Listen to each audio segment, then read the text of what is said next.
इंडियाच्या ग्रोथ स्टोरीवर विश्वास ठेवून किंवा जीडीपीची प्रेडिक्शन्स म्हणजे 7.3% जे जीडीपी होतं हे सगळं मला सांगून मी काही इन्व्हेस्टमेंट करणार नाही असं म्हणणाऱ्या इन्व्हेस्टर्ससाठी एक अतिशय आनंदाची गोष्ट आहे ती म्हणजे आज मार्केट 3% अप आहे. याचं कारणच असं आहे की इंडियाने काल US बरोबरचं डील अनाऊन्स केलं.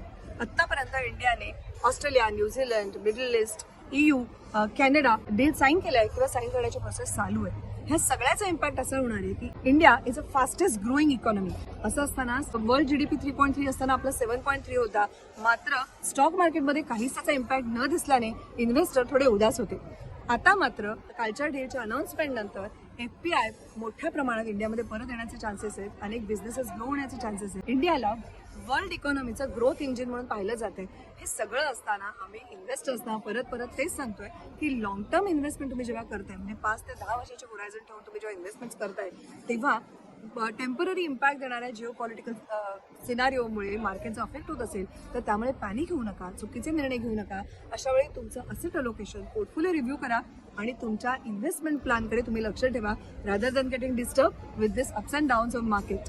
सांगण्याचा मुद्दा इतकाच आहे, stay invested for long term, keep checking your portfolio and earn good returns.